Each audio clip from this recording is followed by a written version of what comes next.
रामलीला मैदान से निकलकर अब दिल्ली से 65 किलोमीटर दूर मेरठ चलते हैं। रामलीला मैदान में विपक्ष की महारैली का पीएम मोदी ने मेरठ की धरती से करारा जवाब दिया। प्रधानमंत्री ने कहा कि भ्रष्टाचारी कान खोलकर सुन ले, मोदी पर चाहे जितने भी हमले कर लें, ये मोदी है, रुकने वाला नहीं है। चाहे जितना भी बड़ा भ्रष्टाचारी हो, एक्शन होगा। जिसने देश को लूटा है उसे लौटाना ही पड़ेगा, ये मोदी की गारंटी है। भ्रष्टाचार पर कार्रवाई से कुछ लोग बौखला गए। मैं कहता हूं कि भ्रष्टाचार हटाओ, विपक्ष कहता है भ्रष्टाचारी बचाओ। मोदी ने कहा कि कांग्रेस और इंडी अलायंस मिलकर देश की एकता और अखंडता को तोड़ने में लगे हैं। प्रधानमंत्री ने कहा कि 2024 लोकसभा चुनाव सरकार चुनने का चुनाव नहीं, बल्कि विकसित भारत बनाने का चुनाव है। हमारी सरकार अभी से आने वाले 5 साल का रोड मैप तैयार कर रही है। पीएम मोदी ने भ्रष्टाचार के मुद्दे पर विपक्ष पर किस तरह से प्रहार किया, आप खुद सुनिए। मैं भ्रष्टाचार पर कार्रवाई कर रहा हूं, इससे कुछ लोग बौखला गए हैं, वो अपना आपा खो बैठे हैं। और मेरे प्यारे देशवासियों, मैं कहता हूं,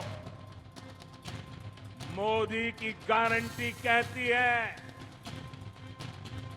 में मोदी का मंत्र है, भ्रष्टाचार हटाओ। वो कहते हैं, भ्रष्टाचारी बचाओ। ये चुनाव इन 2 खेमों की लड़ाई है। एक खेमा एनडीए का, जो भ्रष्टाचार हटाने के लिए मैदान में है। दूसरा वो खेमा जो भ्रष्टाचारियों को बचाने के लिए मैदान में है। फैसला आपको करना है। पीएम मोदी ने मेरठ की रैली में इंडिया गठबंधन पर क्या कुछ कहा, वो भी आप सुनिए। एक इंडी गठबंधन भी बना लिया है। इनको लगता है कि मोदी इनसे डर जाएगा, लेकिन मेरे लिए मेरा भारत मेरा परिवार है।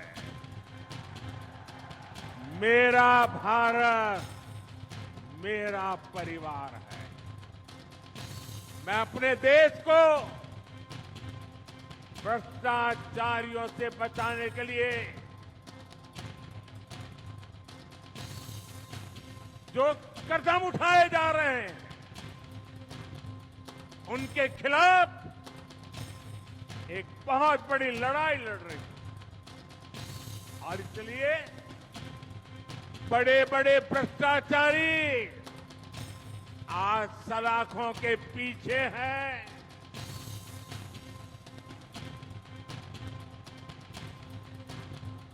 सुप्रीम कोर्ट तक जमानत नहीं मिल रही है। और इसलिए कई बड़े बड़े भ्रष्टाचारियों को कोर्ट के चक्कर लगाने पड़ रहे हैं। और इसलिए पूरे देश में आपने टीवी पे देखा होगा, कहीं बिस्तर के नीचे से नोटों को ढेर निकल रहे हैं, कहीं दीवारों से नोटों के ढेर निकल रहे हैं। और अभी तो मैंने देखा, वॉशिंग मशीन में नोटों के ढेर थे। प्रधानमंत्री मोदी ने कहा कि पिछले 10 साल सिर्फ विकास का ट्रेलर आपने देखा है, देश को बहुत आगे लेकर जाना है, पिक्चर अभी बाकी है। तीसरे कार्यकाल की तैयारी में अभी से जुट गई है। हम आने वाले 5 साल का रोड मैप बना रहे हैं। नई सरकार बनने के बाद पहले 100 दिनों में हमें कौन कौन से बड़े फैसले लेने हैं, इस पर तेजी से काम चल रहा है। पिछले 10 वर्षों में विकास का जो मोमेंटम बना, वो अब और तेजी से आगे बढ़ेगा। इन 10 वर्षों में तो आपने विकास का ट्रेलर ही देखा है। इसके अलावा प्रधानमंत्री ने कहा कि 2024 का ये चुनाव सिर्फ सरकार बनाने का नहीं, कौन सांसद बने कौन नहीं इसका चुनाव नहीं है, बल्कि 2024 का चुनाव विकसित भारत बनाने के लिए है। 2024 का ये चुनाव सिर्फ एक सरकार बनाने का चुनाव नहीं है। कौन सांसद बने कौन न बने इसका चुनाव नहीं है। 2024 का चुनाव विकसित भारत बनाने के लिए है।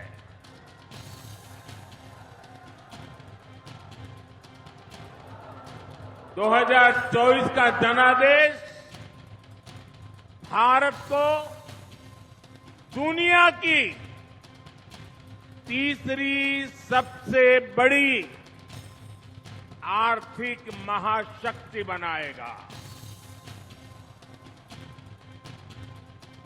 मैं आपको याद कराना चाहता हूं, जब भारत दुनिया में 11वें नंबर की अर्थव्यवस्था था, तो भारत में चारों तरफ गरीबी थी। जब भारत 5वें नंबर पर पहुंचा तो 25 करोड़ देशवासी गरीबी से बाहर निकलने में सफल हुए। चलिए अब आपको बताते हैं कि मेरठ की रैली में एनडीए के कौन कौन से दलों के नेता शामिल हुए। दरअसल ये एनडीए के कुनबे की रैली कहा जा सकता है, क्योंकि मंच पर कई बड़े नेता दिखाई दिए। जयंत चौधरी जो कि आरएलडी के अध्यक्ष हैं वो भी मंच पर मौजूद थे। अनुप्रिया पटेल अध्यक्ष हैं अपना दल एस की, वो भी मंच पर दिखी। ओम प्रकाश राजभर जो कि सुभाषपा के अध्यक्ष हैं वो भी मंच पर पहुंचे। इसके अलावा संजय निषाद जो कि निषाद पार्टी के अध्यक्ष हैं वो भी इस रैली में शामिल हुए, मंच पर वो भी नजर आए। यानी एनडीए के कुनबे की एकता का भी प्रदर्शन हुआ। मेरठ की रैली में यूपी के सीएम योगी आदित्यनाथ भी पहुंचे। पीएम मोदी से पहले सीएम योगी ने विपक्ष पर करारा प्रहार किया। योगी ने कहा कि यह चुनाव माफिया राज और कानून के शासन के बीच है।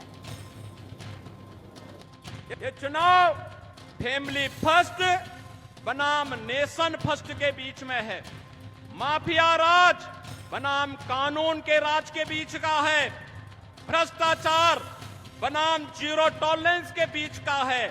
तुष्टीकरण बनाम सबका साथ सबके विकास के बीच का है। स्वार्थ के परिवार बनाम मोदी के परिवार के बीच का है। जातिवाद बनाम गरीब कल्याण के बीच का है। एक तरफ विकास को लेकर के चलने वाली सरकार और दूसरी तरफ षड्यंत्र हजार करने वाले वह नापाक गठबंधन के लोग जो तमाम प्रकार की भ्रम की भावनाएं पैदा कर रहे हैं। और पूरे देश के अंदर आज एक ही आवाज है, और वह आवाज जो आज देश के अंदर जुड़ रही है, जो देश ने देखा अपनी आंखों से, युवाओं के लिए आजीविका भी है तो उनकी आस्था का सम्मान भी है।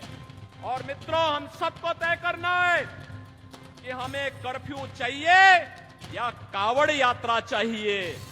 और यह हम सब इस बात को जानते हैं, यह देश मोदी जी की गारंटी पर विश्वास करता है, क्योंकि मोदी जी की गारंटी का मतलब 12 करोड़ अन्नदाता किसानों के लिए प्रधानमंत्री किसान सम्मान निधि, मोदी की गारंटी का मतलब 4 करोड़ गरीबों को सिर ढकने के लिए आवास,